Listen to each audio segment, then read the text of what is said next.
For years it appeared in the paperwork of the Kwantung Army as something almost aimless, an office concerned with the prevention of epidemics and the purification of water.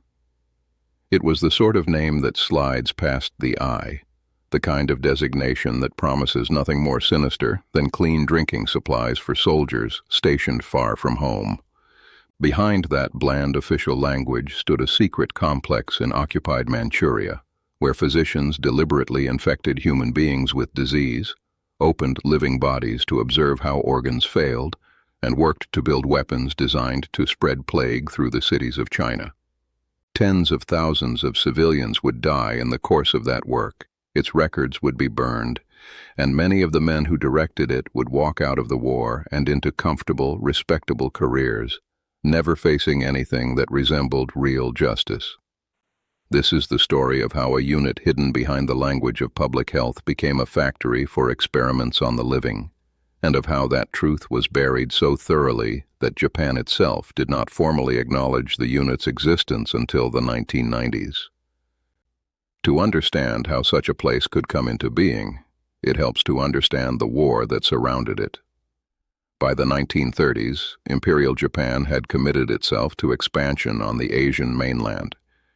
It had seized Manchuria, the vast region in the northeast of China, and installed a puppet state there, using the territory as a base from which to press deeper into Chinese land. This was a brutal, grinding campaign of conquest, and in its shadow the ordinary rules that were supposed to govern armies in medicine and human dignity began to dissolve. Occupied territory offered something that no laboratory at home could: a population the occupiers regarded as expendable, beyond the reach of protest, invisible to the outside world.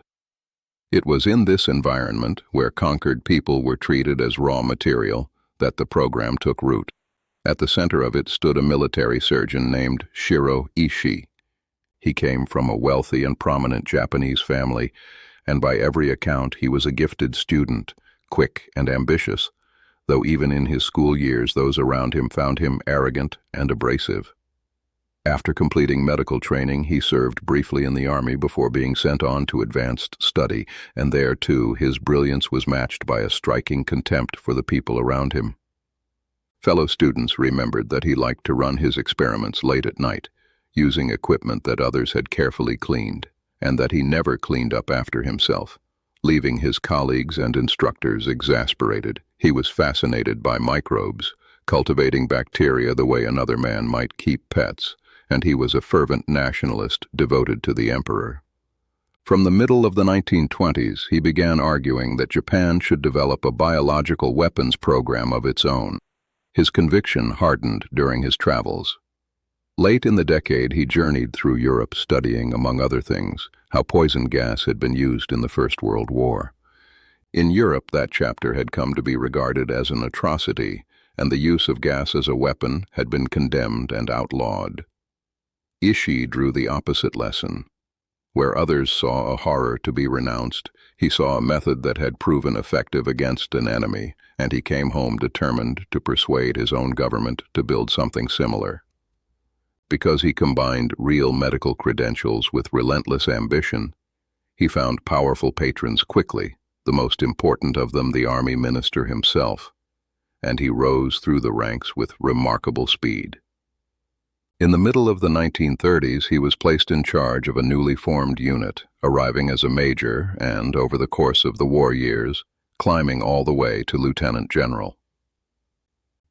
The rank and the decorations he accumulated were earned not through battlefield valor but through the deaths of enormous numbers of prisoners and civilians, a toll that by the highest estimates would eventually be counted in the hundreds of thousands. The main complex was built not in Japan but in Manchuria, near a place called Pingfang, on the outskirts of the city of Harbin. It would be misleading to picture it as a concentration camp in the ordinary sense.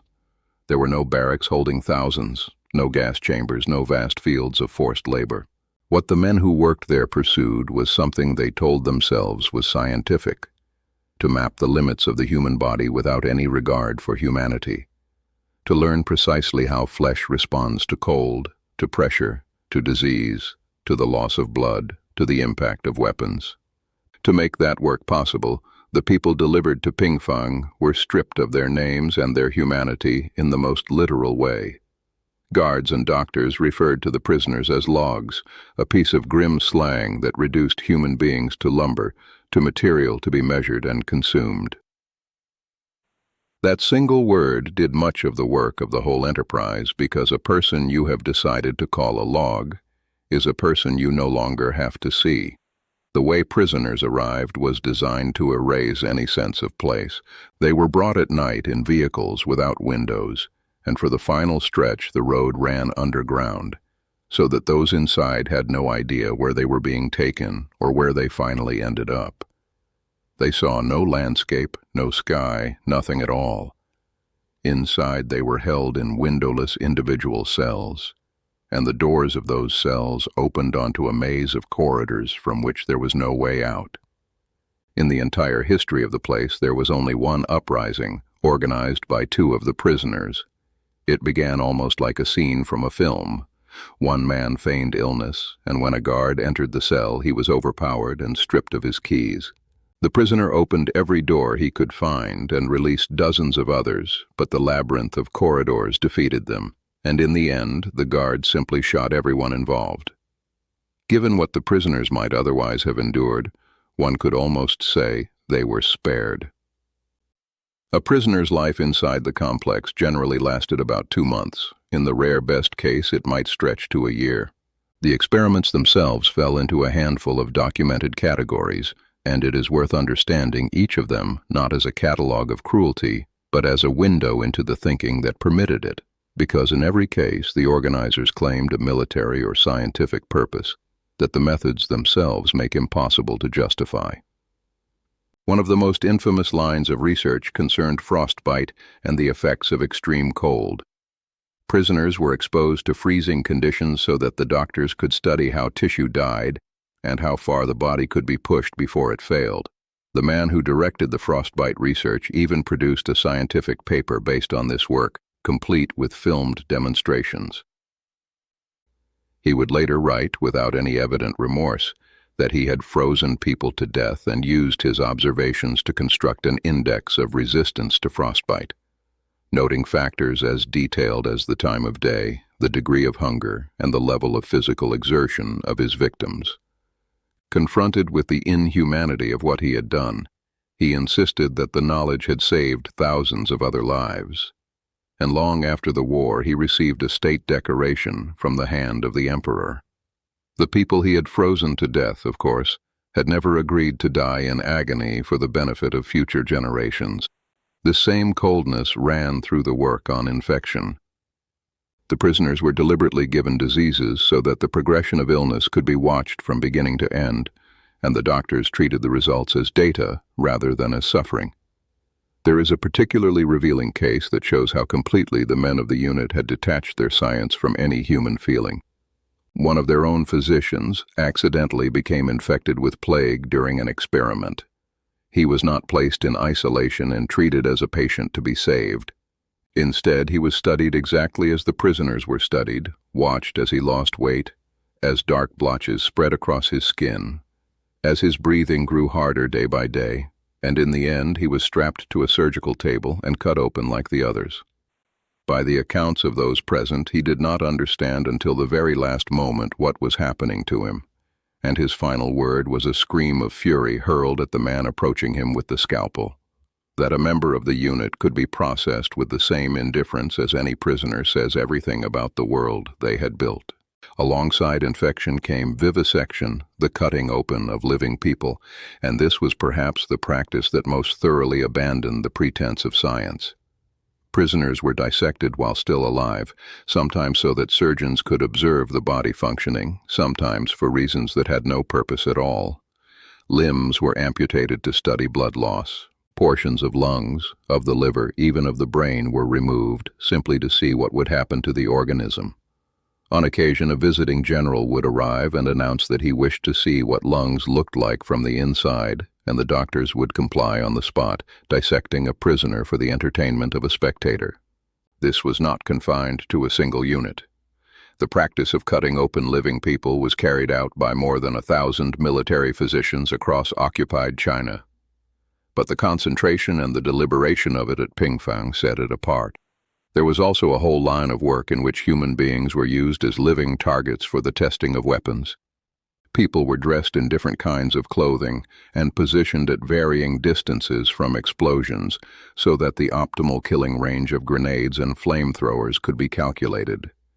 In the same fashion, prisoners were subjected to everything from artillery shells packed with shrapnel to bayonets and knives. Those who did not die at once were sometimes treated, but never out of mercy. The treatment existed only to determine which wounds could be healed and which could not. Beneath all of it ran a single organizing question, the question of how, with what, and in how much time a human being could be killed. And toward that end, the unit devised an ever more elaborate repertoire of methods. Prisoners were placed in pressure chambers and had the air drawn out around them until their bodies ruptured. A version of this was done in Germany as well, but here it was pushed further. People were burned, their blood was drained and replaced with the blood of horses. They were hung upside down for days. They were crushed under heavy weights, shocked with electricity, denied water, spun in centrifuges until they died, poisoned, exposed to radiation and chemicals. Some of these tests were later described by the participants themselves as psychopathic and sadistic, with no conceivable military application, such as the attempt to determine how long it took infants only a few days old to freeze. What redeems none of this, and what the perpetrators' talk of scientific value cannot touch, is that a human being reduced to a specimen produces no knowledge worth having. The cruelty was not a byproduct of the research, it was its foundation. The cruelty was not even confined to the walls of the complex. In Harbin, there was a university where many Russian and Ukrainian students were enrolled, and one day, in the middle of a lecture, a delegation from the unit arrived. They gathered a group of young men, took them to a hall, undressed them, attached instruments to their bodies, and forced them to plunge their hands into freezing water. After roughly half an hour, when nearly all of the subjects had collapsed into unconsciousness, the visitors stopped the experiment, helped warm the men's fingers, apologized, and left. The ease of that apology, offered and then forgotten, tells its own story about how ordinary this had all become. If the experiments were the heart of the horror, they were not the whole of it, and here the arithmetic forces a wider view.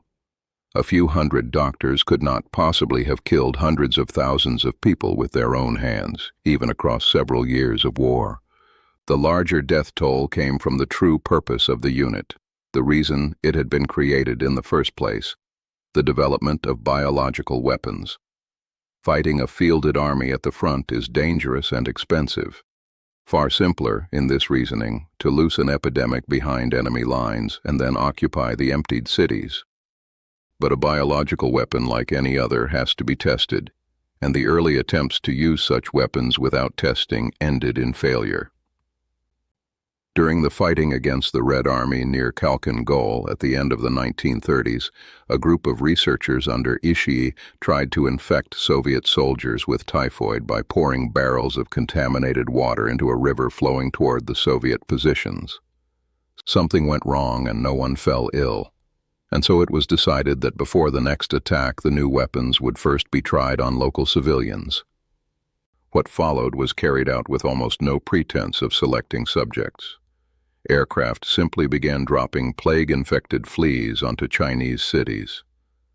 Among the first targets in 1940 were Ningbo and Changde, where the resulting plague killed tens of thousands of people. In Nanjing, the wells from which residents drew their water were deliberately contaminated with typhoid, and within days, an epidemic swept the city. The researchers wrote with something close to enthusiasm that typhoid was the most effective disease of all. In total, the unit conducted around a dozen such field trials against 11 Chinese cities. People were infected with plague and with anthrax. Contaminated parcels were sometimes distributed disguised as humanitarian aid, and when an epidemic broke out, Japanese personnel in protective suits would move through the stricken streets to inspect the dying. The design of the flea bomb used to spread infection came from Ishii himself, and the weapons did not respect the lines their makers had drawn. On one occasion, a bomb loaded with cholera was dropped on a city beside which the Japanese army was stationed, and the outbreak killed not only many thousands of Chinese civilians, but hundreds of the Japanese soldiers as well. When the Chinese government sent a delegation into the affected regions to treat the sick and document the attacks, and when Chinese scientists prepared a report for the Allied nations, the warning went almost unnoticed. Only in 1943 did Franklin Roosevelt publicly condemn Japan's use of biological weapons. By various estimates, something on the order of 400,000 civilians died in the course of these campaigns of deliberate infection. Though such a figure must be treated as an estimate rather than a settled fact, and the true number will never be known. What makes those deaths harder still to absorb is that they were, in a strategic sense, pointless. For all the plague bombs and poisoned wells, biological weapons were never actually used to accomplish a genuine military objective. Ishii pushed a plan to launch a biological attack against California. One of the ministers opposed it, and by the time a date had at last been set for the attack, the war was over. That ending came fast and left almost no time to hide the evidence. In the last year of the war, the Red Army moved into the territory where the main complex stood, and the staff had to abandon their equipment in a hurry. From above came the order to erase every trace. Documents were destroyed. The remaining prisoners, several hundred of them, were killed, and hundreds of the workers were shot as well. The buildings were blown up, and every officer and doctor was issued a capsule of poison so that, if captured, none of them could reveal what had been done. Given all that secrecy and all that destruction, it is worth asking how any of it ever came to light at all. For that, oddly enough, some credit belongs to an American lieutenant colonel named Sanders, who arrived in Japan just after the war to investigate the Japanese biological weapons program. He knew nothing of the unit at first, but he found an argument that worked without fail on the men he questioned. He threatened that if they refused to cooperate, they would be handed over to the Soviet Union. The threat did its work, and the very next day Sanders received a handwritten confession which he passed directly to General MacArthur. That was how the Americans first learned the real scale of what the doctors had done. And here we return to the question that hangs over the whole story. How is it that almost none of these men were ever punished when the staff of the German camps were hanged or sent to prison for years? The answer is that MacArthur secretly granted immunity to the entire leadership of the unit. The purpose was to keep the details of Japan's weapons program out of public view and, above all, out of Soviet hands.